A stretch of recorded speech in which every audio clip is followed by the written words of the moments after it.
Welcome to Educare North East. So today we are going to discuss about most weighted topics about Assam history, and we are going to discuss detailed, not only MCQs.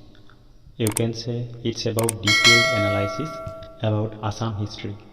So let me start this session. Here you can notice some points that are highlighted, so you can focus here. So let me start. First we have ancient Assam history. So as we know, the first king of Assam, it was Mohiranga Danava, and during that time the capital was Moirang or Moiran Parbat near Guwahati Shillong Road. Next, এই যিটো মহিৰাংগ দানৱ, তেওঁ কি আছিল? তেওঁ আছিলে দেৱী worship, আৰু that is why he built Kamakhya temple, right? He also established ভৌম নাৰকা ডাইনাষ্টি, যিটো ভৌম নাৰকা ডাইনাষ্টি line, সেইটো যি এষ্টাব্লিছ কৰিছিল, কোনে কৰিছিল? Mahiranga Danava. Next we have Burman line of kings, right? So Burman line of kings যি আমাৰ আসাম হিষ্ট্ৰীত আছে, তাৰ পৰাই আসাম হিষ্ট্ৰীৰ যিটো গ্লৰিয়াছ মুভমেণ্ট সেয়া আৰম্ভ হয়. তো during Burman dynasty or Burman line kings, political history of Assam begins with them through many literary and epigraphic evidence. কাৰণ সেই সময়ত বহুতো ইনস্ক্ৰিপশ্যন এতিয়াও আছে. Founder of Burman dynasty was Pushya Burman, descent of Naraka, mentioned in Allahabad inscription of Samudragupta, right? সমুদ্ৰগুপ্তৰ যিটো এলাহাবাদ প্ৰশস্তি, তাত এই কথাখিনি মেনশ্যন আছে. নেক্সট কাম to the point. Epigraphic evidence like Dobi Grant mentions his intellectual and literary pursuits, while Nidhanpur Kopar Grant mentions him as efficient and loving ruler, had popular support and legitimacy. So, jitu Dobi inscription ase, Dobir jitu Dobi mane Bajali জিলাৰ পাঠশালাৰ এৰিয়াতে আছে এইটো. তো পাঠশালাৰ যিটো ডুবিত পৰিহৰেশ্বৰ দেৱালয় বুলি এটা দেৱালয় আছে, তাতেই ডুবিৰ এই যিটো বৰ্মন, মেইনলি ভাস্কৰ বৰ্মনৰ ইনস্ক্ৰিপশ্যন বুলি কয় এইটো, তাতে এই যিটো ইপিগ্ৰাফিক এভিডেন্স তাত পোৱা যায়. ছেকেণ্ডলি কোৱা হৈছে, and one thing is that ডুবিৰ যিটো এপিগ্ৰাফ আছে, তাত যিটো ৱৰ্ক, লিটাৰেৰী ৱৰ্ক, সেই লিটাৰেৰী ৱৰ্কৰ এটা প্ৰতিফলন আৰু ইণ্টেলেকচুৱেল ৱৰ্কছৰো প্ৰতিফলন তাত পোৱা যায়. ছেকেণ্ডলি নিধানপুৰৰ যিটো নিধানপুৰ কোপাৰ গ্ৰাণ্ট, তাত কি আছে? তাত তেওঁ যে এজন ইফিচিয়েণ্ট আছিল, লাভিং ৰুলাৰ আছিল. তো এই বস্তুবোৰ প্ৰকাশ পায়. Next we have Salastambha dynasty. তো শালস্তম্ভ ডাইনাষ্টিৰ যি প্ৰতিষ্ঠাপক আছিল, তেওঁ আছিল Harshadeva, right? Come to the point. Just go through this line, you can underline or you can read other point. So we have here Pala dynasty. Founder was Ratnapala.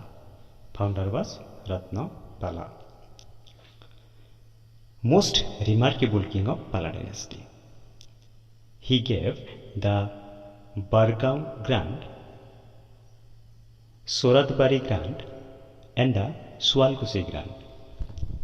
So এইবোৰ grant তেওঁ দি থৈ গৈছিল He also assumed the Pala title from the Great Palace of Bengal right Indropal Pala dynasty Indropal Ratnapalor পিছত আহে Indropal তো Indropalor বিষয়ে কি কোৱা হৈছে Guwahati grant and Goukusi grant were are the grants given by him to Brahmin Indropale যেটো Guwahati grant আৰু Goukusi এই দুটা ব্ৰাহ্মণসকলক ডোনেট কৰিছিল next we have Dharmapala Khunamukhi and Subhankar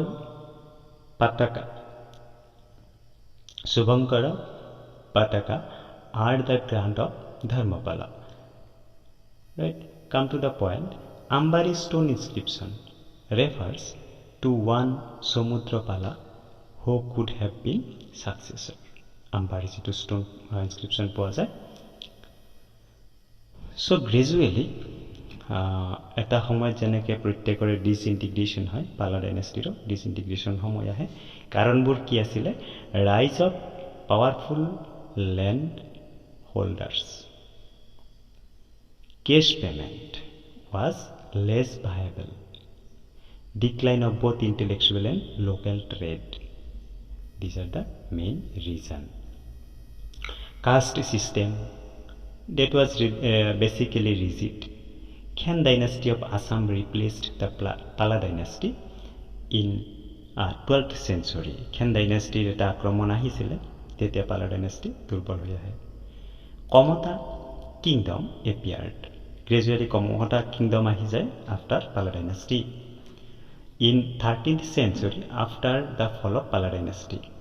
So mostly 13th century pora jitu Kush kingdom বা Komata kingdom হেয়া রাইজ কৰি উঠিব ধৰিলে The Komata kingdom marked the end of the ancient period of Assam history আৰু এই যেটো Komata kingdom বা Kush ৰাজ্য এই Kush ৰাজ্যৰ হেখতে অসম বুৰঞ্জীৰ যেটো পুৰণি বুৰঞ্জী বা ancient history of Assam বুলি কয় ইয়াতে সমাপ্ত হয় আসলতে তাৰ পিছতে medieval part আহে অসম হিষ্ট্ৰীৰ কাৰণে যত থাকিব মেইনলি আহোম হিষ্ট্ৰী বুলি কোৱা হয় বা medieval history বুলি ক'ব পাৰি তো কুশসকলৰ বিষয়ে পয়েন্ট কি আছে যে kingdom splitted into two Koch Bihar and Koch Hajo Koch kingdom দুটা পাৰ্টত বিভক্ত হৈ পৰিছিল কুশ বিহাৰ আৰু কুশ হাজো বুলি এটা কুশ বিহাৰ আৰু কুশ হাজোৰ যেটো এৰিয়াটো কপৰা কলৈকে আছিল The Eastern Kingdom Kush Hazo was soon absorbed into the Ahom Kingdom in the 17th century. The western portion of the Komata Kingdom Kush Bihar continued to be ruled by a branch of Kush dynasty and later merged with the Indian territory after independence of India from the British domain. So, যিখিনি Kush Hazo area এইখিনি mainly eastern portion of Komata kingdom আছিল আৰু এইখিনি আহোম সকলে dominate কৰিব ধৰিলে আৰু letter পাৰ্টত কি হৈ গল এইখিনি ভাৰতৰ লগত মাৰ্জ হৈ গল যিখিনি Kush Bihar বুলি area next we have Sutia kingdom so the founder was Birpal was the founder of Sutia kingdom and capital was at right Sodia Ratnodhajpal was their greatest ruler Ratnodhajpal asil Sutia hokolor greatest ruler but what happened eventually that is Sutia kingdom basically last koribo noarile their kingdom was annexed by the Ahom ruler Suhumung Dihingya Raja বুলি কোৱা হৈছিল Suhumung তো 1523 খ্ৰীষ্টাব্দত Suhumung কি কৰিলে annex কৰিলে কব্জা কৰিলে so some more point about Kush kingdom founded by Harya Mandal. Kush kingdom was founded by Harya Mandal. Biswasimha or Bisu later expanded their kingdom, right? Biswasimha defeated the Barovia and established political control over Korotoya River to Bornodi in the east, right? Bornodi loike aguai loi goisil. Biswasimha was a great patron of Hinduism. Biswasimha Hinduismor uposok asil. He also performed Shiva and Durga worship and rebuilt the Kamakhya temple near Nilachal Hill. Again, Naranarayan, he built the Guhai Komal Ali. Guhai Komal Ali's বিষয়ে সকলোৱে জানে. From his capital in Coos Bihar to Naranarayanpuri, Lakhimpur. Coos Bihar পৰা লখিমপুৰলৈকে যিটো বাট এটা বনাইছিলে নৰনাৰায়ণে বা চিলাৰাই আছিল তেতিয়া সেইটোকে কি কোৱা হয় গোসাই Kamal Ali. Under his rule and under his military command of his brother Silarai, he was able to subjugate the entire Brahmaputra valley during the Ahom kingdom. Besides, he also subjugated the Kasari, Tripura, Manipur kingdom as well as the Kherem, Jayantia and others. Jayantia মানে যেটো আমাৰ মেঘালয়ৰ area, মেঘালয়ত জয়ন্তীয়া এটা আগতে কিংডমে আছিল তাক কোৱা হৈছে. He introduced a silver coin called Narayani. তো Narayani বুলি যেটো silver coin আছিল কোচসকলৰ সময়ৰ. So basically we have some sources. Preliminary we have historical, chronicle means Buronji was there. During that time Buronji written system ahi goisile, right? So ekhini porhi lole hol. Next we have some important Ahom ruler. First we have Sukafa. Let's start about Sukafa. Sukafar jitu শাসন কাল আছিল 1228 পৰা 1286 লৈকে আছিল. He was the founder of Ahom kingdom. So we have some more about him.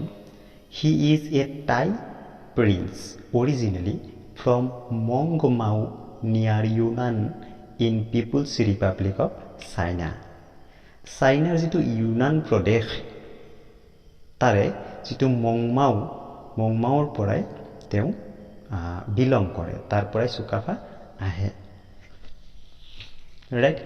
The kingdom that he established in 1228 existed for nearly 600 years and in the process unified the various tribal and non-tribal people of the region that left a deep impact on the region. Means what? যে যেতিয়া Sukafai jitu ৰাজ্য গঠন কৰিলে তেওঁ China পৰা আহিলে, সেই ৰাজ্যখনে 600 বছৰলৈকে ৰাজত্ব কৰিলে আৰু যিটো অকল অসম বুৰঞ্জীয়ে নহয় গোটেই ভাৰতবৰ্ষৰ বুৰঞ্জীতেই এটা উল্লেখনীয় ঘটনা. আৰু সেই কাৰণে আহোম যিটো বুৰঞ্জী, আহোমসকলৰ যিটো গৰিমা সেইটো সদায় স্মৰণ কৰা হয় অসমত, অকল অসমতেই নহয় গোটেই ভাৰতত. গতিকে আহোমসকলৰ এই যি গৌৰৱ গাথা এয়া গোটেই অসমবাসীৰ বাবে এক গৌৰৱৰ বিষয়. He also brought the famous শালি খেতি cultivation. তো শালি খেতিৰ যিটো খেতি কৰা প্ৰথা এইটো তেওঁ Sukafaই আৰম্ভ কৰিছিল. He established the first Ahom capital at Soraidew in 1523. 1523 প্ৰথম যিটো কেপিটেল চৰাইদেউত পাতিলে, ৰাইট? আৰু তেওঁৰ নামেৰে ডিসেম্বৰৰ 2 তাৰিখটো প্ৰতি বছৰে Sukafa দিৱস বা অসম দিৱস হিচাপে পালন কৰা হয় নেক্সট আফটাৰ চুকাফাৰ পিছত আহে চুডাংফা তো চুডাংফাৰ যেটো শাসনকাল হেয়া আছিল 1397 ৰ পৰা 1407 খ্ৰীষ্টাব্দলৈ চুডাংফাক বামুণী কোঁৱৰ বুলিও কোৱা হৈছিল বামুণী কোঁৱৰ ৰাইট চুডাংফাই কি কৰিলে যি কেপিটেল আছিল চৰাইদেউৰ পৰা শিফট কৰি পেলাই চাৰগুৱালৈকে লৈ গ'ল ৰাইট চৰাইদেউৰ পৰা চাৰগুৱালৈকে লৈ গ'ল নেক্সট উই হেভ চুহুংমুঙক কি বুলি জনা যায় দিহিঙীয়া ৰজা বিকাজ চুহুংমুঙে কি কৰিলে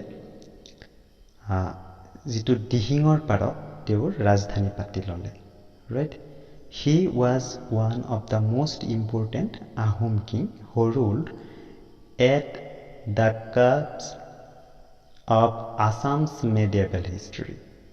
His reign broke from the early Ahom rule and established a multi-ethnic polity in his kingdom. Right? তো চুহুংমুঙৰ যি ৰাজত্বকাল হেতু বৰ উল্লেখনীয় সময় আছিল সেই সময়তে বহুতো পোষ্ট বা পজিশনৰ সৃষ্টি কৰে like Borpatra Gohain he is the third of great Gohain the others being বুঢ়া গোহাই and বৰ গোহাই আৰু এইবোৰ পোষ্ট কোনে বনালে চুকাফা যে চুকাফাই যেটো বনাই গৈছিলে কি বুলি কয় বুঢ়া গোহাই আৰু বৰ গোহাই তাৰ ওপৰত তেখেতে এটা কি বনাই ললে এটো বৰপাত্ৰ গোহাই ৰাইট তো তিনিটা হৈ গ'ল the first বৰপাত্ৰ গোহাই কোন আছিল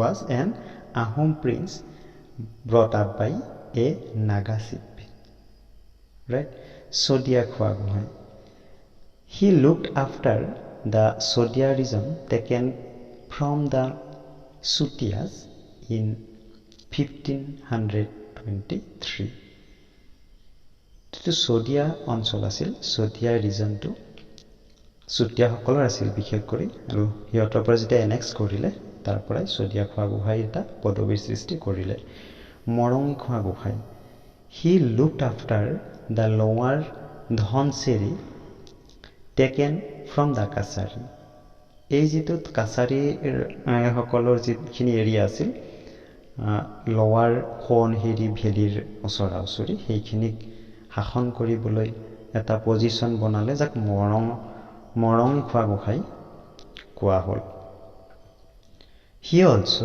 successfully defended his kingdom against the first Muslim invasion under Turbok Khan যেটো তুৰ্বক খান প্ৰথম অসম আক্ৰমণ কৰিবলৈ আহিলে মুগল আছিল তে ইয়াক ডিফিট কৰাৰ কাৰণে তেও সমৰ্থ হৈছিল right next we have he was the first Ahom king to adopt Hindu title Swarganarayan তো তেৱেই প্ৰথম হিন্দু উপাধি স্বৰ্গনাৰায়ণ উপাধিৰে জনা গৈছিল He is also called the Dihingya Raja because he made Bokota on the Dihing river his capital, right? Itu kotha moi kolwe. Next ahil Suklengmung.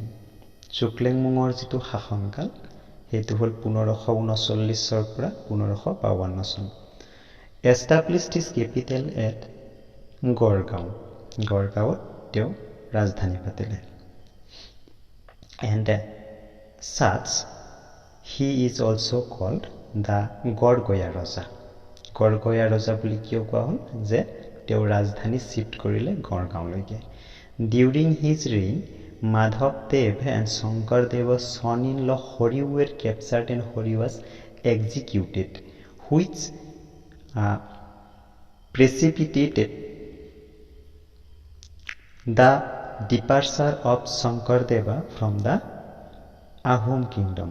তো এইখিনি সময়তে শংকৰদেৱ মাধৱদেৱৰ যেটো ভক্তি আন্দোলন এটো চাৰিওফালে বিয়পিব ধৰিছিল আৰু হৰি son in law আছিল শংকৰদেৱৰ সিহঁতক কি কৰিলে ক্যাপচাৰ কৰি ললে He was the first Ahom king to strike coins. The coins were octagonal in shape, with legend in the Ahom script. He also excavated the Gorgao tank. He also constructed Nagali road. So now we have Sukamphar. Sukamphar শাসনকাল আছিল 1552 পৰা 1603 He ruled over a period of 51 years, the longest in Ahom dynasty. তো এইটো important কথা সুখাম্ফাৰ ৰাজত্বকাল আছিল সবতকে বেছি দীৰ্ঘস্থায়ী ৰাজত্বকাল প্ৰায় 51-52 মান বছৰ He was very fond of sports ভাল পাইছিলে খেলা ধূলা But what happened to him? যে তেওঁ যেতিয়া ঘোঁৰাৰ ওপৰেদি হাতীৰ ওপৰত উঠিলে ক'ৰবাত হাতীৰ ওপৰৰ পৰা পিছলি পৰিলে আৰু পৰি গৈ তেওঁৰ ভৰিটো ভাঙিলে আৰু যাৰ কাৰণে তেওঁক সুখাম্ফাক খৰা ৰজা বুলিও জনা যায় Right? He patronized এক শৰণীয়া ধৰ্ম under this dispels of Madhav Deva after the brutal suppression by his father. Right? So, after Sukhamfa, we have Susenfa. His reign time was 1603 পৰা 1641. এই Susenfak প্ৰতাপ সিংহ নামেৰেও জনা যায় প্ৰতাপ সিংহ হিন্দু নাম কাৰণ হিন্দু নাম ইতিমধ্যে আহিয়া গৈছিলে আহোম ডাইনাষ্টিত এই সুসেনফাক বুঢ়া ৰজা বুলিও কোৱা হয় ৰাইট বুঢ়া ৰজা old king he created post Borbarua তো earlier we have three position আৰু এটা আহি গ'ল Borbarua Mumai Tamuli Borborua is the first Borborua, right? Mumai Tamuli Borborua sil Lasip Borfukonor Devta.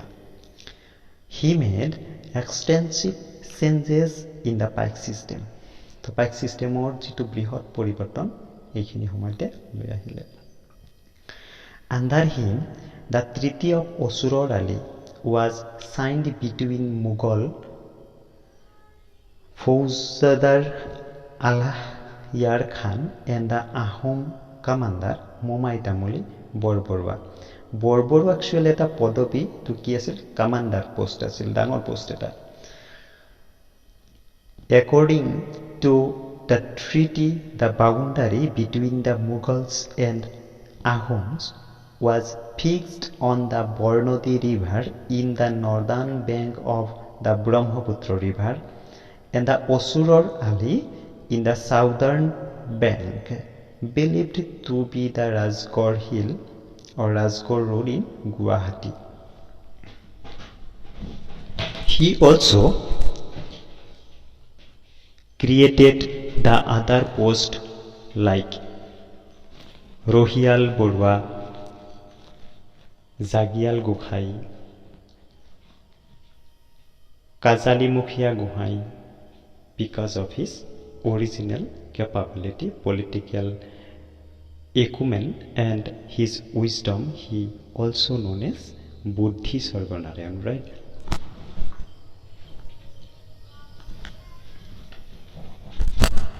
So etu ketiaba question ahe je Buddhi Sargonarayan buli kunjon rojak jona jay to Buddhi Sargonarayan ka buli kakko right Buddhi Sargonarayan Susenfa আৰু এটা কি নামেৰে জনা যায় বুঢ়া ৰজা right বুঢ়া ৰজা come to the point after বুঢ়া ৰজা we have Suramphar আৰু Suramphar যি শাসনকাল হেয়া আছিল 1641 পৰা 1644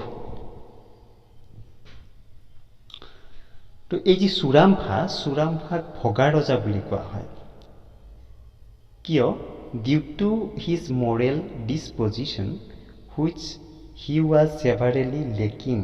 তেওঁ মানে অসমৰ্থ আছিল এক প্ৰকাৰে ক'ব গ'লে মানে বহগা ৰজা বুলি অভিহিত হৈছে বুৰঞ্জীত next we have Sutinpha after Surampha we have Sutinpha এইবিলাক বৰ ইম্পৰ্টেণ্ট বেছি দিনলৈকে নাই সময়কাল 1644 পৰা 1648 এই সুতিনফা অইন এটা নামেৰে জনা গৈছিল নৰিয়া ৰজা বা কেকুৰা ৰজা কাৰণ ই কোনো ধৰণৰ মিটিং সিটিং যেনেকুৱা এটেন্ড কৰিব পৰাই নাছিল আফটাৰ দ্যাট উই হেভ সুতামলা অৰ উদয় জয়ধ্বজ সিংহ এই জয়ধ্বজ সিংহৰ ওপৰত এটা বিশেষ কথা আছে এইটো অন্য এটা ভিডিঅ'ত আমি বাৰু এইটো কৈ দিম জনাম So, during Sutamla or Jayadhwa Singha, the Mughal viceroy of Bengal, Mirzumla II, invaded and occupied his capital, Gorgao, as a result of which he had to retreat to the Namrup area. And because of this flight, he is also known as the ভগনীয়া ৰজা in the বুৰঞ্জীছ এই যি জয়ধ্বজ সিংহৰ সময়তে বেংগলৰ নবাব মিৰ্জুমলাই অসম আক্ৰমণ কৰিলে আৰু গড়গাঁওলৈকে আক্ৰমণ কৰি গুচি গ'ল আৰু তেতিয়া এই সুতামলা বা জয়ধ্বজে পলাই গ'ল তাৰ পৰা আৰু পলাই যোৱাৰ কাৰণেই তাৰ ভগনীয়া ৰজা বুলি বুৰঞ্জীয়ে অভিহিত কৰিলে Right?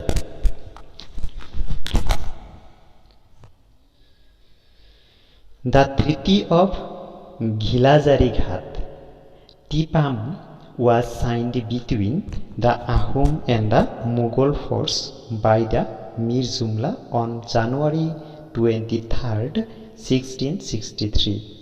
এই যেতিয়া মিৰ্জুমলাই আক্ৰমণ কৰিলে গড়গাঁওলৈকে আৰু ই ভয়ত পলাই গ'ল তেতিয়া এটা ট্ৰিটি হ'ল ঘিলাজাৰি ঘাটত আহোমসকলে গড়গাঁৱৰ পিছলৈকে আক্ৰমণ কৰিব চেষ্টা কৰিছিল যদিও পৰা নাছিল বহুত এটা নেচাৰেল অৱস্থাৰ কাৰণে তো পিছত বিস্তৃত আলোচনা কৰিম তো তাত এটা ট্ৰিটি কৰিবলৈ বাধ্য হ'ল আচলতে মোগলসকল বাধ্য হৈ পেলাইহে মানে এইটো ট্ৰিটি হৈ গ'ল যাক ঘিলাজাৰি ঘাট ট্ৰিটি বুলি কোৱা হয় ৰাইট তো এই ট্ৰিটিখনৰ দুটা তিনিটা শৰ্ত আছিল এই শৰ্ত তিনিটা বৰ পৰিৱৰ্তনকাৰী শৰ্ত মই কেতিয়াবা এইটো জনাই দিম next we have Sunitpha or Udayaditya Singha Sunitpha Ahom name Udayaditya Singha Hindu name he was the king of Ahom kingdom from 1670 to 1672 only 2 years under him Raja Ram Singh first of Ambarar Raja Asil Raja Ram Singh was decisively defeated by the Ahom forces led by Ahom commander Lasit Borfukan. এইখিনি সময়তে জয়ধ্বজ সিংহ পলালে কিন্তু তাৰ যেটো হাস্তি এই হাস্তি হিচাপে এই হাস্তি পালে উদয়াদিত্য সিংহ যেতিয়া ৰজা হ'ল আৰু লাচিত বৰফুকনে যেতিয়া কমান্ডাৰ পোষ্টত আছিলে এইখিনি সময়তে লাচিত বৰফুকনৰ যেটো পেটেল অফ হৰাইঘাট হেয়া হ'ল আৰু মোগলসকল বেয়াকৈ পৰাস্ত হ'ল ৰাইট এইখিনি বৰ ইম্পৰ্টেণ্ট কথা হৰাইঘাটৰ যুদ্ধৰ যিখিনি সমস্যা এটা ভিডিঅ' আকাৰে এইটো বনাবই লাগিব পিছত আমি জনাম নেক্সট উই হেভ গোবৰ ৰাজাৰ যেটো শাসনকাল আছিল 1675 পৰা 1675 এইটো টাইমটো তাৰ ডিউৰেশ্যনটো এবাউট 3 উইকস আছিলে ৰাজত্ব কৰিব পৰা নাই বেছি দিন তো ইয়াৰ মানে বিশেষ কথাটো কি যে he was the first king from Tungkhungia line of Ahom dynasty তো তুংখুঙিয়া লাইনৰ প্ৰথম আছিল গোবৰ ৰজা একচুয়ালি যেটো আমাৰ জয়মতীৰ যে ঘৈগিৰিয়েক আছিল তাক কি বুলি কোৱা হয় সুলিফা নহয় সৰি গদাধৰ সিংহৰ দেউতা right After Gobar Raja, we have Sulikha or Ratnadhas Singha. সময়কাল আছিল 1679 পৰা 1681 লৈকে সুলিফাক লৰা ৰজা বুলিও জনা যায় লালফলা Borphukan held the real authority. যদিও চুলিফাৰ ৰজা আছিল, অথৰিটি চলাই আছিলে লালফলা বৰফুকনে।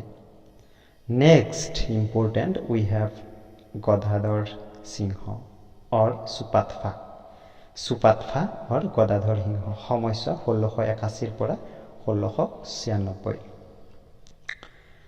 Established the rule of the Tungkhungia clan of the Ahom king. যিটো তুংখুঙীয়া ক্লেন তাৰ প্ৰতিষ্ঠা কৰে, previously known as Godapani. Right? He retook Guwahati from the Mughal for good and established a strong rule of blood and iron. Right? So যেতিয়া next হৈ গৈছিলে সেইখিনি সময়ত গুৱাহাটী মোগলৰ অধীন হৈ গৈছিলে, তেওঁ আকৌ সেইটো ঘূৰাই নিবলৈ সক্ষম হ'ল। He started the Ahom policy of suppression of Vaishnavic Kshatroy. বৈষ্ণৱ সত্ৰসমূহ তেওঁ কিন্তু ধ্বংসলীলা আৰম্ভ কৰিছিল। গদাধৰ সিংহ shifted his kingdom capital to Barkola close to Gorgaon. He was a Soviet, Shiva ভক্ত আছিল। He built the Shiva temple, Umananda temple at the Peacock Island, আমাৰ যিটো পিকক আইলেণ্ড বুলি কয় তাতে, in middle of Brahmaputra river Guwahati, Umananda temple মানে বা উমানন্দ দেৱালয় বুলিও কয়। He built the Dodhora Ali, a 211 kilometer long road from Kamargaon to Jaipur touching Morioni using the lazy opium addict. সেইসময়ত যিবিলাক opium addicted মানুহ আছিল এইবিলাকক লগাই দি দোধৰ আলি যিটো ৰাস্তা কামাৰগাঁৱৰ হৈ জয়পুৰ টাচ কৰি মৰিয়নি পায় সেয়া বনালে, প্ৰায় 211 কিলোমিটাৰ ৰাস্তা। He also started land assessment system based on the Mughal system. Right? Next we have Rudrasingha or Sukrungfa. Right? After Godapani, right? Ahom namটো কি আছিলে? গদাধৰ সিংহৰ সুপাতফা। So after Sufatfa we have Sukrangfa or Rudrasingha. তো Rudrasingha কি আছিলে? লৰা আছিলে। So এই পয়েন্টবোৰ পঢ়ি ললে হ'ল অলপ অলপ।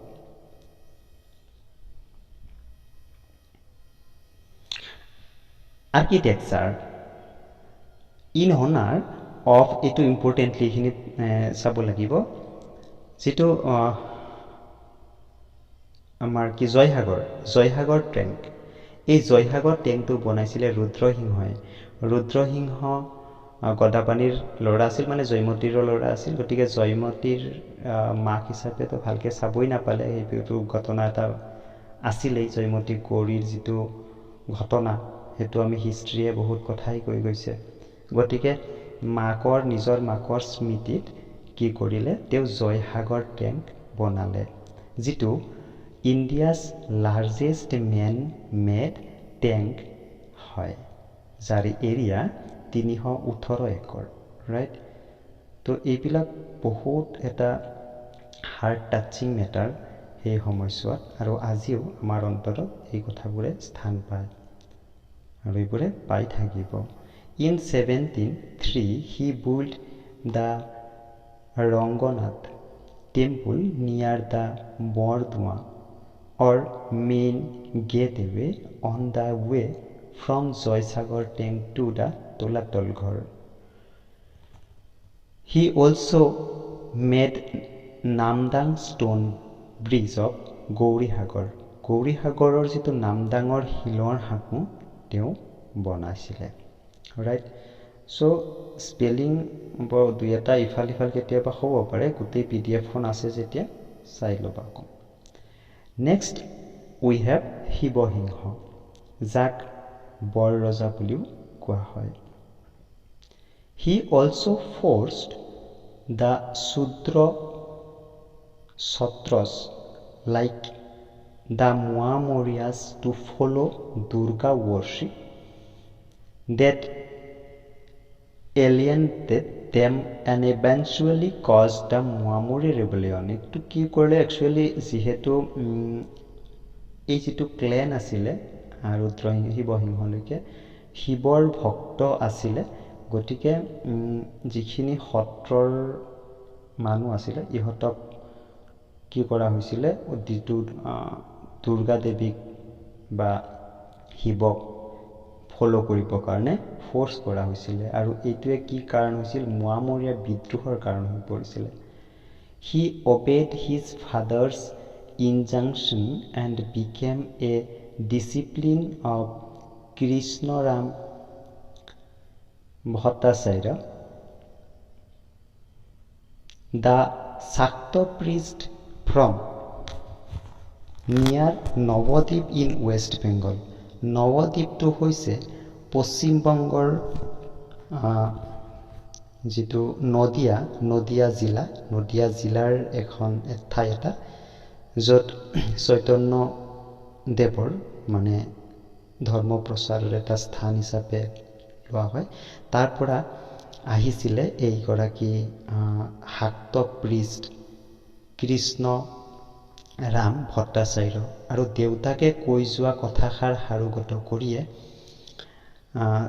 তেওঁক স্থান দিছিলে বা আদৰি আনিছিলে। এইখিনি এটা কথা এটা আছে, আমি আহোম হিষ্ট্ৰীৰ বিস্তৃত বৰ্ণনটা আলোচনা কৰিম। He gave the management of Kamakhya temple to Krishnaram, who came to be known as Parvatiya Gohai. So এই যিগৰাকী আমাৰ নৱদ্বীপৰ পৰা অহা শাক্ত প্ৰিষ্ট আছিলে, তেওঁকে কামাখ্যা মন্দিৰ চোৱাৰ দায়িত্ব দিলে, আৰু পৰ্যায়ক্ৰমে তেওঁক পৰ্বতীয়া গোহাঁই বোলা হ'ল। আৰু কাৰণটো এইটো যে তেওঁৰ যিটো ৰেচিডেঞ্চ, তেওঁৰ থকা ঠাইখিনি নীলাচল পাহাৰ আছিলে, সেইকাৰণে পৰ্বতীয়া গোহাঁই বুলিও কোৱা হ'ল। Siva Singha accepted him as royal priest and made large number of land grant to temple and the Brahmin priest.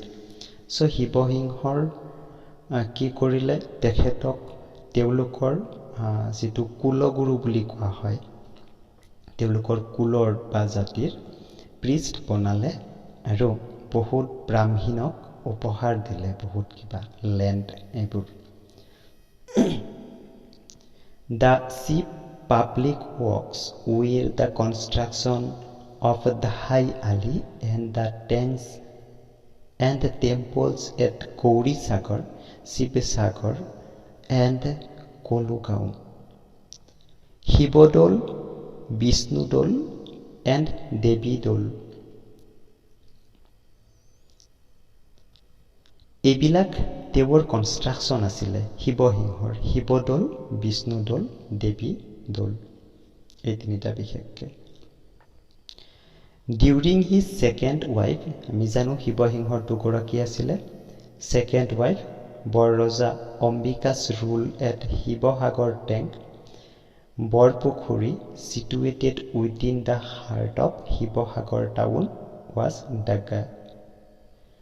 In Suwalkuchi, he built the Siddheshwar Devalaya, Suwalkuchir যিটো সিদ্ধেশ্বৰ দেৱালয় তেওঁ বনালে, এইটো এটা Shiva temple. And in Dergaon, presently in Golaghat, he also constructed Burhi Gohai Than. Sripur Devalaya, a Devi temple.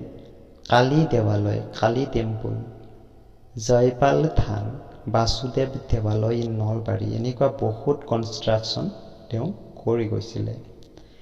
Land surveyed in Kamrup and বকতা is called পিৰা কাগাজ, right.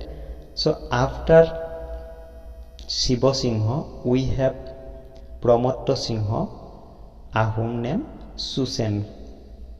Sunenphaa. Most famous in his buildings was Rangghar, right. Pramatta সিংহৰ যিটো famous work আছিলে Rang Ghar. which is also considered as the oldest amphitheater in Asia.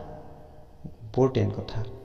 He erected the temples of Sukureswar and Janardhan in Guwahati. In 1749 AD, he raised Rudreshwar temple at North Guwahati at the place where his father Swargodev Rudrasingha had breathed his last. So, তেওঁৰ দেউতা স্বৰ্গদেউ ৰুদ্ৰসিংহই যিটো last উশাহ লৈছিলে শেষ উশাহ লৈছিলে সেইখিনি ঠাইতে তেওঁ কি বনালে Rudreswar temple right next come to here we have some epigraphs so epigraphic works are Kamrup inscription of Umasal rock inscription is the earliest epigraphic source discovered in Assam. So Umasalor inscription 5th century te ase jak Nilasol hill lodjot ase jitu eastern slope of Nilasol hill tat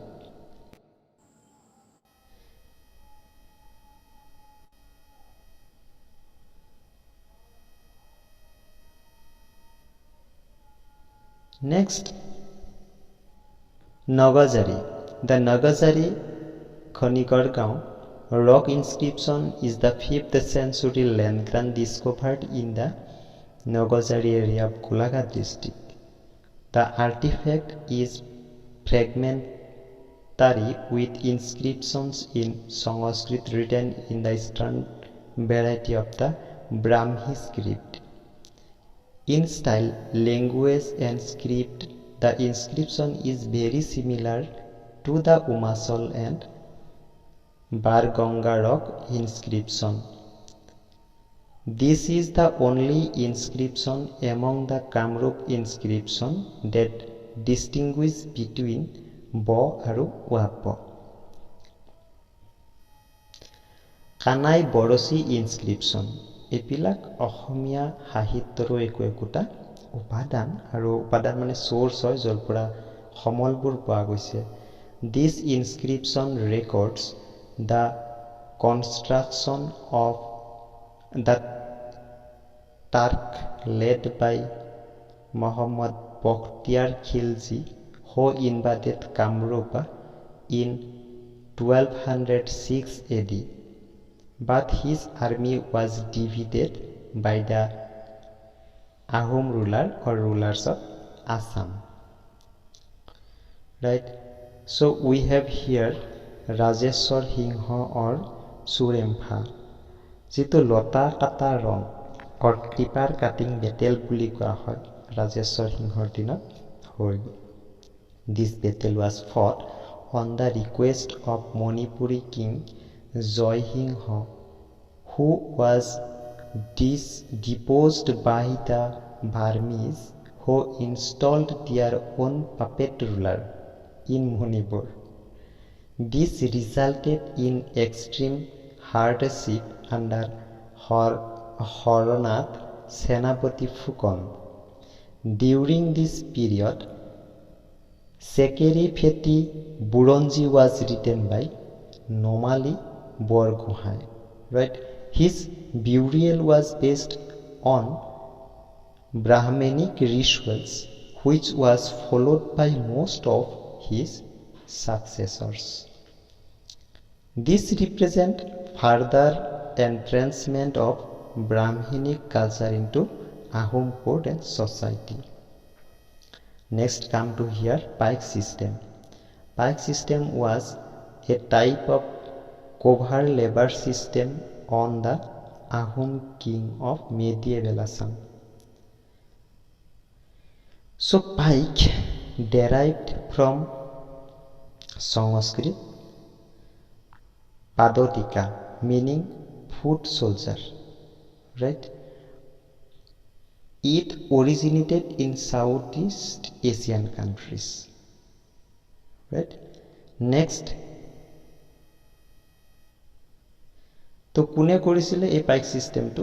মাইতামলি Borbarua. অৰিজিনেশ্যন, এই পাইক সিস্টেমৰ পিছতে আহোমৰ এটা পতনৰ কাৰণ হৈ গৈছিলে। Every male, কেনেকুৱা আছিল সিস্টেমটো? Every male in the Ahom kingdom between the age of 15 and 50, 15ৰ পৰা 50লৈকে, who was not a noble, a priest, or a higher caste, or a slave was a pike, right? The pike were organized into 4 member groups, and each group is called a goat. Goat বুলি কোৱা হৈছিলে। Each goat sent 1 member. তুমি rotationটো কেনেকুৱা আছিলে সেইটো আমি জানিম। The duty of pike was render services to Ahom state in exchange of for which he was granted 2 puras, right, of cultivable land. যেতিয়া পাইকৰ যিটো সিস্টেম সেইটো ফলো কৰে তেতিয়া 2 পুৰা মাটি পায়, which was neither hereditary nor transferable, right? Hereditary নাছিলে, transferable নাছিলে। Cultivable land called ropet was held communally, that was distributed among the pikes. Surplus cultivable land was distributed as ubermati among the pike. Next, come to here.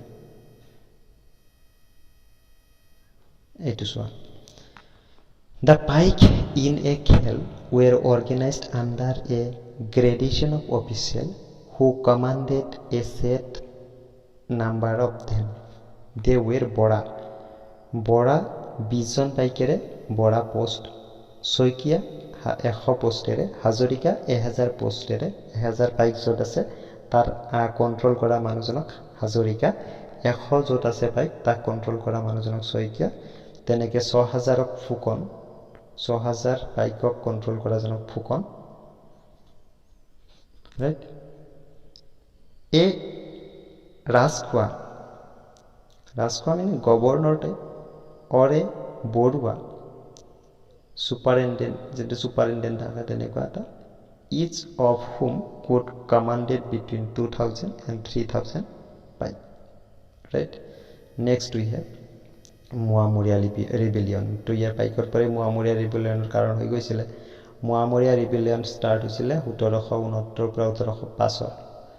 Moamoria বিদ্ৰোহ কেইবাবাৰো হ'ল।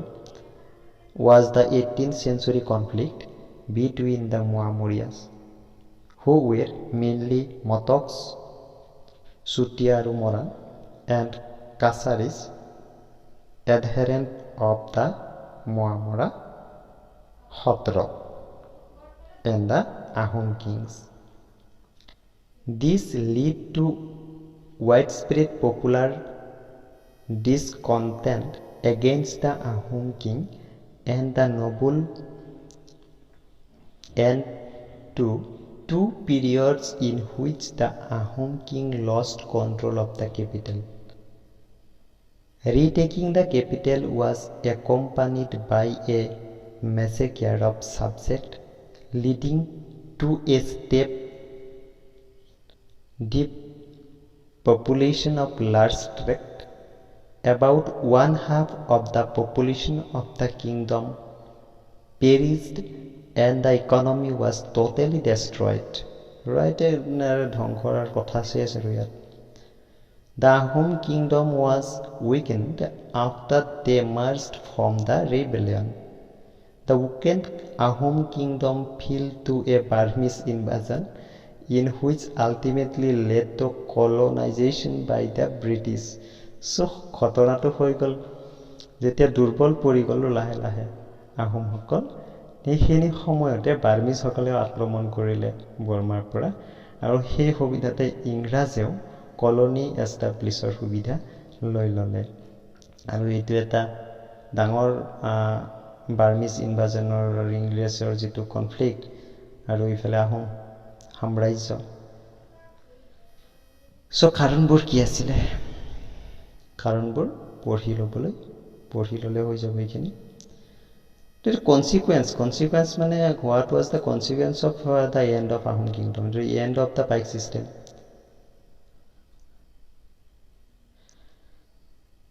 consequence খিনি পঢ়ি ল'লে হ'ল আহোম কিংডমৰ পতনৰ কাৰণসমূহ অলপ পঢ়ি ল'লে হ'ল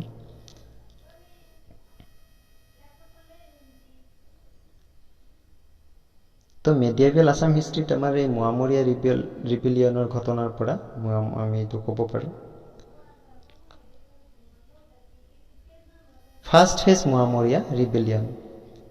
First Moamoria rebellion occurred during the time of Lakshmi Singha. Suneufa বুলি কোৱা যায় Under the leadership of Ragha Mora and Nahor Khora and Ganini Deka Mohanto. The Moamoria rebelled under the patronage of Mayamara Hotra Mohanto started the rebellion. Upon being insulted by Kirti Chandra Borbarua for providing lean eleven to the king, the rebels took offense as their religious leader called Mohanto or Guru was insulted by Dahum Borbarua. Nahor's wives Radha and Rukmini also took part in the revolt and defeated the royalist forces which were led by Horonath, Senapati Phukon, and together they captured Korgaon. Upon this, Deka Mohanto Ganini was made king and Ragha was made the Borbarua. Ragha Borbarua pot pai gol etia. The king fled to Gorgaon upon realizing his losses and on his way to Guwahati he was captured and confined in Joysagar temple. So ekhini laheke pori lole hoi jabo. We have now Dorong rebellion. So let go through this line only. Dorong rebellion. আমি MCQ যেটো presently focus কৰিম সাক্ত কেম্পৰ বিষয়ে তো পঢ়ি ললে হ'ল second phase Moamoria বিদ্ৰোহৰ কথাবোৰ ইয়াত পঢ়ি ললে হ'ল বৰ ইম্পৰ্টেন্ট কিছুমান পইণ্ট ইয়াৰ পৰা আহিব যে সেকেন্ড মোৰ কেতিয়া হৈছিল 1780 পৰা 1795 এৰ ভিতৰত তো সেকেন্ড ৰেবেলিয়ন চলি আছিল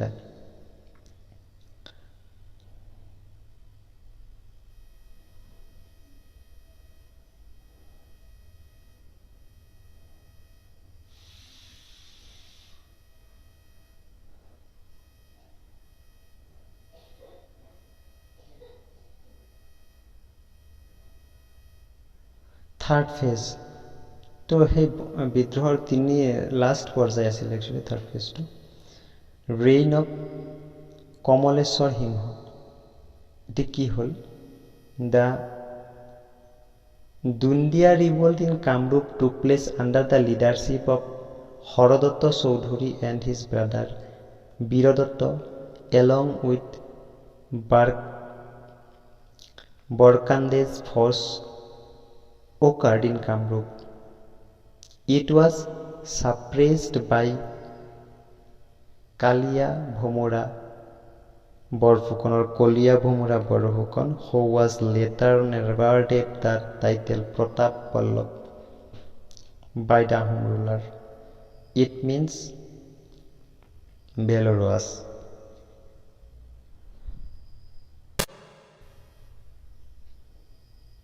তো এইখিনি সময়ত কি হৈছিল আৰু এটা ঘটনা এই Burmese to Assam Ramnath Borbarua sent to invite এইটো বাৰ্মিজসকলক মাতিবৰ কাৰণে পঠালে ইয়াৰ পৰা আৰু এটা ঘটনা হ'ব following the conciliatory policy of Purnananda এই আহি গ'ল ন Purnananda Burhagohain after suppressive some fresh Moamoria rebellion Sarbananda was insulted as Bor Senapati or Great General of Bengmara, and Motok Kingdom was created, thus reconciling with the most influential of the Maya Moras, means Morans.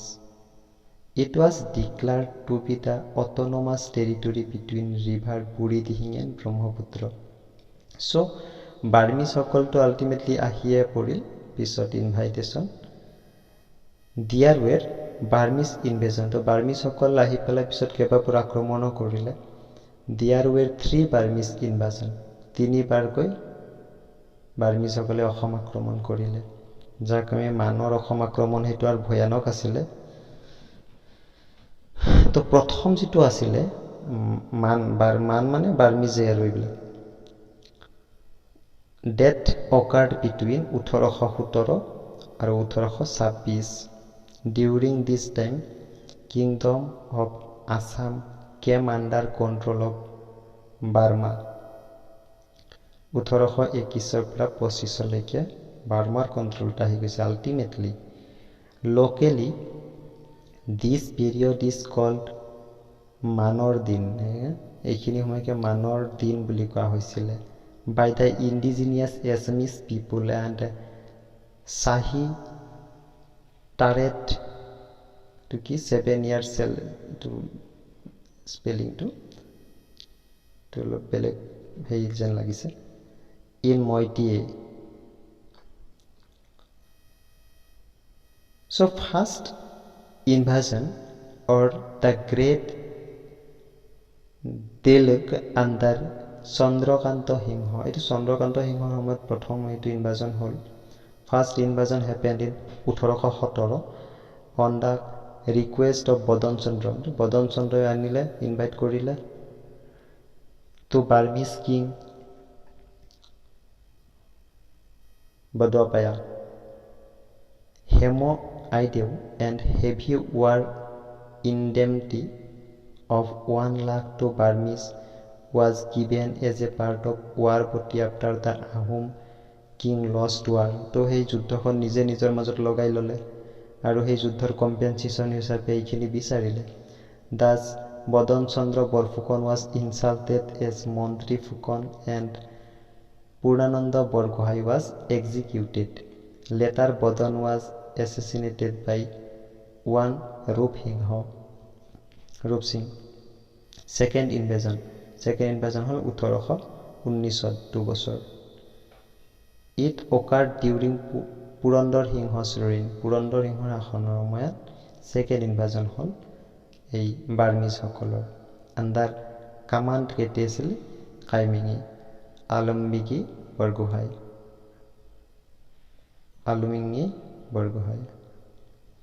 and guided by the Assamese Batlang Senapati Momai Borwa. Third invasion important asile Jogeshwar Singha was on the Ahom throne and the Burmese forces were under Bagidao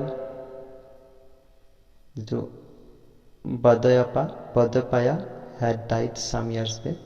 Tabisot ijon hoisile Bagiadao naki.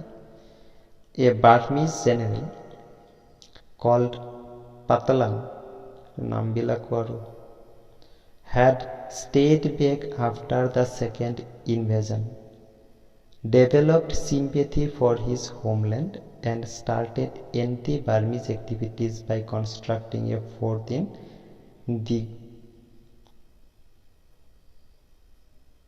Digholighar in Jepuri.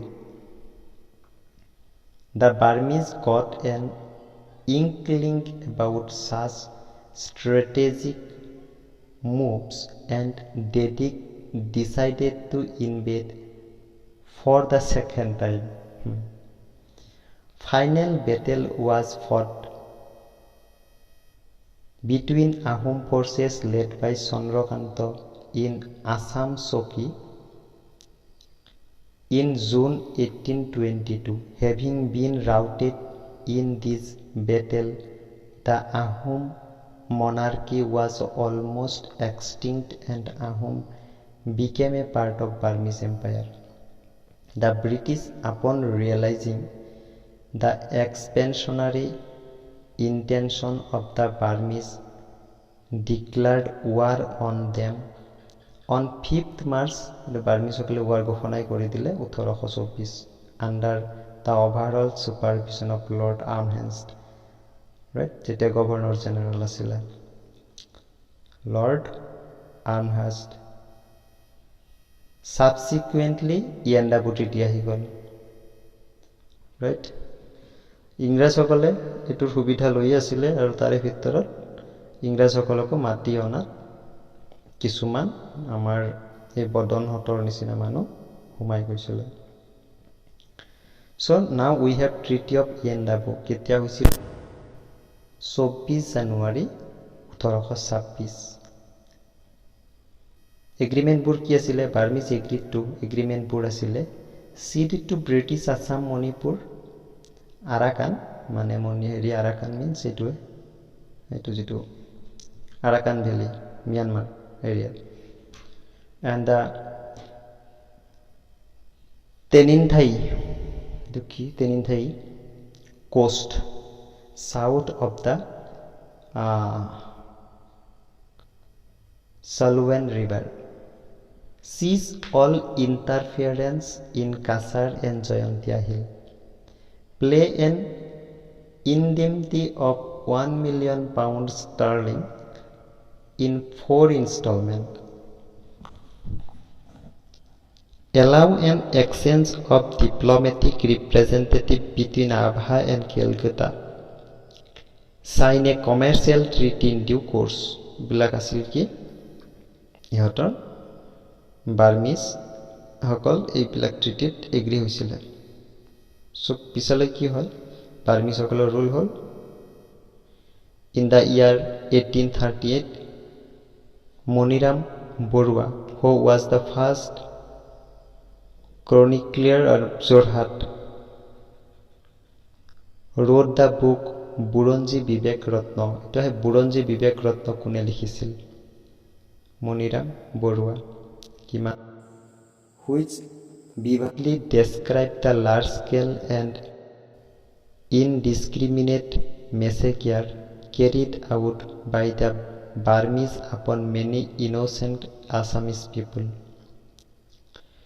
The period was marked by murder, rape, plunder, and devastation, arbitrary and increased taxes on people with no exemption to 7 Shatradhikars caused grievance in mind of people. Burmese also collected gold by all means, fair or foul. Many namghars were also set on fire. The public places became insecure for women's safety. Taking advantage of the turmoil, many antisocial elements that were native Assam also took part in robberies and loots.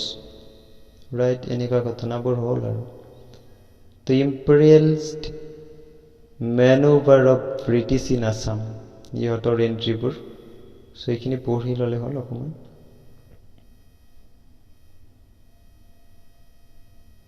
So ইহঁতৰ মোটিভটো কি আছিলে এইটো অকণমান এনেকৈ দিয়া আছে. Important motives to of British colonial policy. ব্ৰিটিছসকলে colony কৰাৰ যিটো পলিচি তাৰ মোটিভবোৰ. They search for market for raw material, like অসমতো এইবোৰ আছে. ইহঁতে লক্ষ্য কৰিলে coal, petroleum, crude, ivory.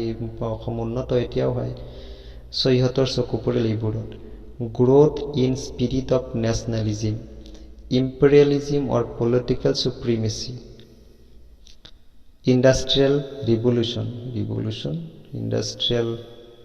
After 1826, British filled political void in Assam, which was created after the Moamoria rebellion and Burmese invasion, and that led to the transition of medieval to modern age. তো after all ক'ব গ'লে আমাৰ যিটো Yandabo treaty তাৰপিছতে medieval history শেষ হয় আৰু modern as আৰম্ভ হয়. So beginning of resistance movement nature and causes of the resistance movement এটো পঢ়ি ল'লে হ'ল. Revolt of 1857 যাক চিপাহী মিউটিনি বা চিপাহী বিদ্ৰোহ বুলি কোৱা হয়. Revolt of 1857. In Assam, the revolt of 1857 resulted in a wave of anti-British sentiments among the so-called nobility and peasant community. Initially, establishment of British rule in Assam had been welcomed by the people. But পিছলৈ গম পালে আৰু মানুহবোৰে. So Yandabo treaty এনেকুৱা কথাবোৰ এইখিনি please go through this line. It was in this adverse condition that Moniram Borua, popularly known as Moniram Dewan, right? Moniram Dewan, an Assamese nobleman planned to stage a revolt simultaneously with that of the revolt of Moniram Dewaneও উঠি পৰি লাগিলে এই যুদ্ধখনত. গোটেই ভাৰতীয় প্ৰেক্ষাপটত হৈছিল, আমি এইটো কথা সকলোৱে জানো. এইটো revolt the period of agrarian revolt. এইটো বহুতো যিটো আমাৰ এই ফুলগুৰি তাৰমানে কৃষক বিদ্ৰোহ যাক কোৱা হয়. জয়ন্তীয়া, ৰাইট, পথৰুঘাট ৰিভলিউন, অৰে আছাম ৰায়ত বুলিও কোৱা হৈছিলে এইখিনি সময়ত. এই হয় যিবিলাক সৰু সুৰা জাগাই বিশেষে মানে সৰুবোৰ হৈছিলে, অকণ চাই ল'লে হয়. So' some important event, right, পথৰুঘাটৰ ৰান ইন দৰং. এই যিটো পথৰুঘাট হৈছিলে ন, ৰণ পথৰুঘাটৰ, তাক আছামৰ জালিৱানৱালাবাগ বুলি কোৱা যায়. বহুত মানুহৰ হত্যা হৈছিলে সেই যিটো পিজেড মুভমেণ্ট আছিলে তাত. Since 2000, the army has been paying homage to the martyr on January 29 every year and had also set up martyrs' club in memory of the 140 peasant. Right.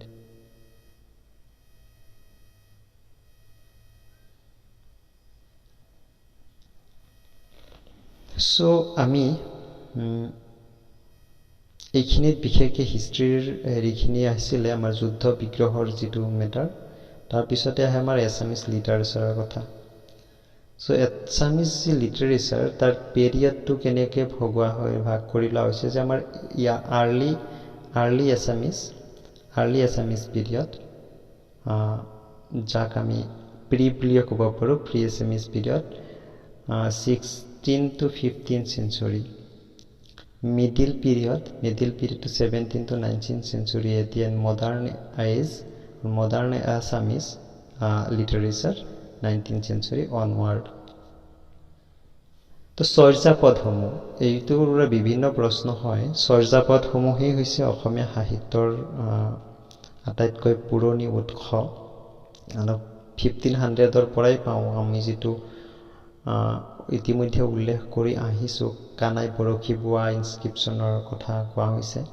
সেইবোৰ ইনস্ক্ৰিপশ্যনতো এইবোৰ লিটাৰেৰী ৱৰ্ক পোৱা যায়.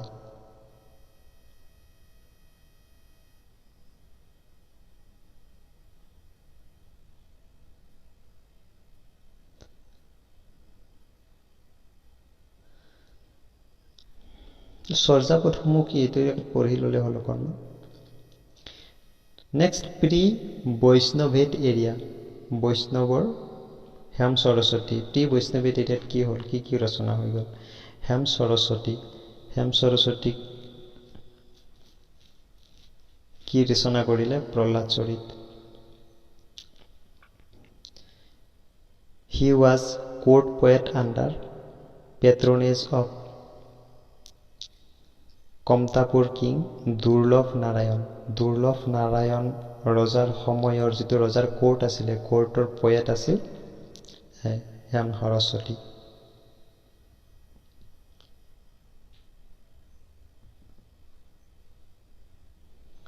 So যেটো বিষ্ণু পুৰাণ বায়ু পুৰাণ আৰু হৰগৌৰী সংবাদ তাৰ ওপৰত হিৰত প্ৰহ্লাদ চৰিত বেছড অন ষ্টৰী এইবিলাক প্ৰহ্লাদ চৰিত ষ্টৰীটো ইয়াৰ ওপৰত বেছ কৰি পেলাই তো লিখিলে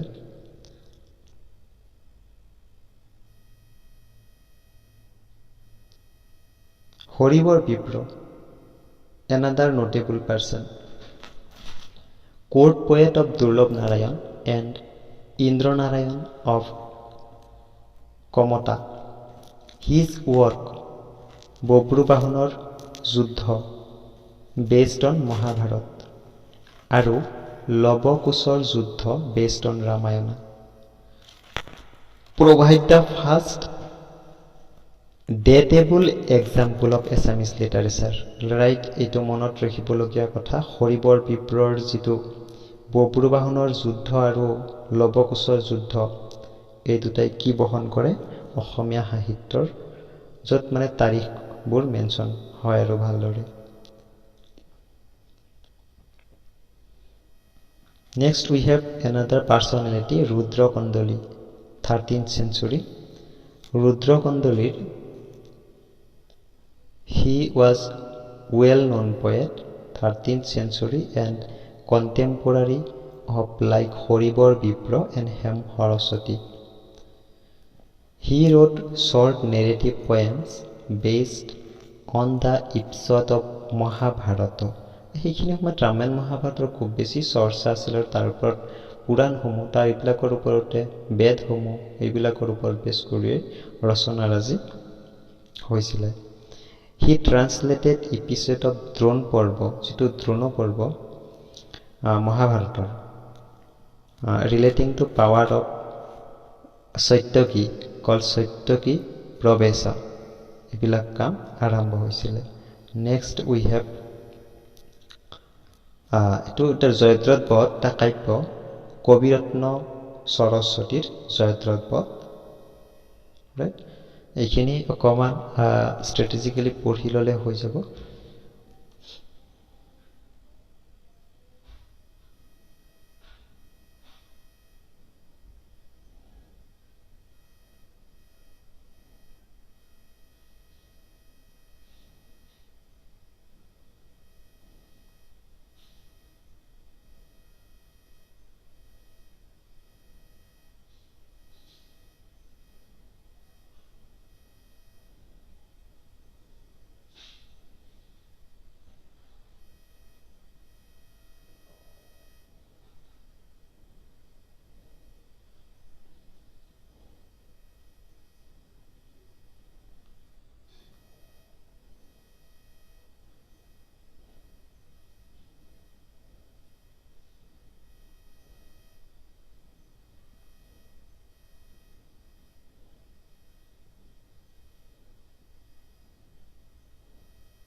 বৃন্দাবনী বস্ত্ৰৰ বিষয়ে কোৱা হৈছে ইয়াতে is a dress woven by Assamese weaver during 16th century under guidance of Srimanta Shankardeva অকমান পয়েন্ট ওয়াইজ পঢ়ি ললে হ'ব হৈ যাব other important contemporary scholar কোন আছিল এই contemporary গোপাল চন্দ্ৰ দিজ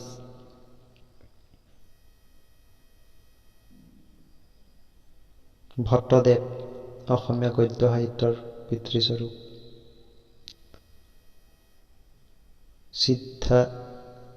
শ্ৰীধৰ কন্দলী কুমাৰ হৰণ লিখিছিল বিষ্ণু ভাৰতী মাধৱদেৱ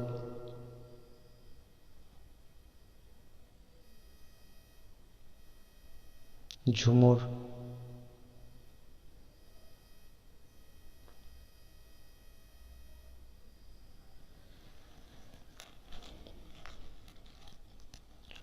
অৰুণোদয় ইৰা অৰুণোদয়ৰ সময়ত একচুয়ালি আমি আমাৰ যেটো মেইন হিষ্ট্ৰি পোৰ্শন এখিনি আমি ইতিমধ্যে ক্ৰস কৰিলো সো এটো আমাৰ লিটাৰেৰী ওয়াৰ্কৰ ওপৰত ফোকাস কৰি এখিনি পাৰ্ট কৰা হৈছে ইয়াত আফটাৰ অৰুণোদয়ৰ পৰা আমাৰ মডাৰ্ণ আছাম হিষ্ট্ৰীটো লিটাৰেৰী হিষ্ট্ৰী বা লিটাৰেৰী ৱৰ্ক এইখিনি আহি যায়। চ' অৰুণোদয়ৰ যিটো সময়ছোৱা বেপ্টিষ্ট মিছনাৰীসকলৰ সময়ৰ পৰা এই সময়ছোৱা হৈছে 1819।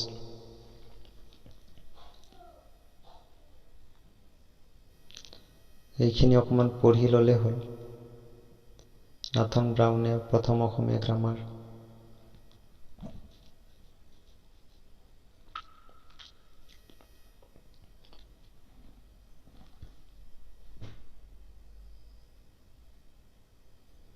অৰুণোদয় আছিল প্ৰথম এছামিজ লেংগুৱেজৰ মেগাজিন এখন, বেপ্টিষ্ট মিছনাৰীসকলে পাব্লিছ কৰে।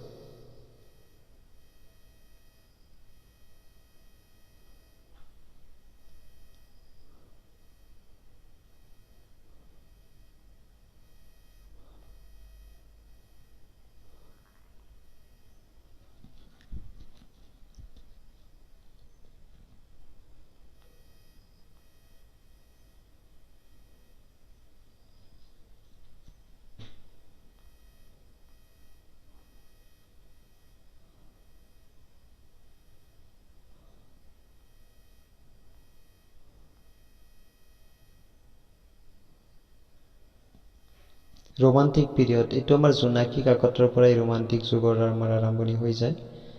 চ' একেই কথা, এইখিনিৰ পৰা মূল পইণ্ট কথা, এইখিনি যিটো PDF এইটো অসম গভমেণ্টৰ পৰা পোৱা, আৰু ইয়াত যিখিনি কথা আছে 100% অথেণ্টিক কথা। ইয়াৰ ওপৰত কোনো ভুলৰ এটা শব্দৰ বাহিৰে বিশেষ একো ভুল ইয়াত নাই। পইণ্টবোৰ পঢ়ি ল'লে হৈ যাব। এই নভেলবোৰ প্ৰচাৰ হ'ল যেতিয়া,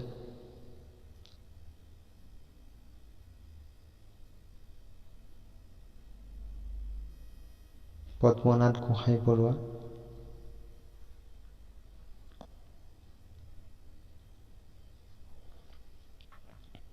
ভানুমতী,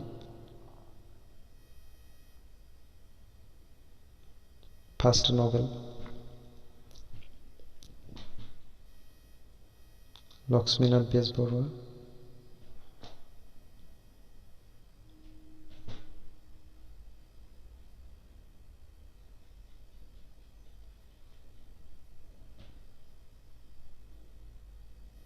ৰজনীকান্ত বৰদলৈৰ novel, first English weekly times of Assam,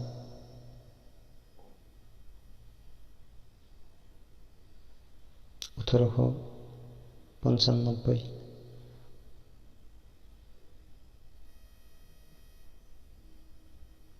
তো দৈনিক বাতৰি আছিল first Assamese daily news paper, আৰু ইংলিছ আছিল, ইংলিছ উইকলি আছিল, সাপ্তাহিক আছিল ইংৰাজীত, টাইমছ অফ আছাম দৈনিক বাতৰি ডেইলি নিউজ পেপাৰ আছিল প্ৰথম অসমীয়াত। নগৰ কথা, Hemchandra Barua, Anandaram Dhekial Phukan, Lakshminath Bezbaroa, about him, Chandrakumar Agarwala, about Chandrakumar Agarwala, Padmanath Gohain Baruah, Rajanikanta Bordoloi, উপন্যাস সম্ৰাট, ইকনমিক্স। তো সেইখিনি সময়ত আমাৰ যি অসমৰ হিষ্ট্ৰীৰ কথা আমি গোটেইখিনি লিটাৰেৰী সময়ছোৱালৈকে ইয়াত উল্লেখ কৰিলোঁ। পৰৱৰ্তী আমাৰ জিঅ'গ্ৰাফীৰ যিটো পৰ্চন সেইটো একেলেঠাৰিয়ে আমি আৰম্ভ কৰিম। সকলোকে ধন্যবাদ জনাইছোঁ।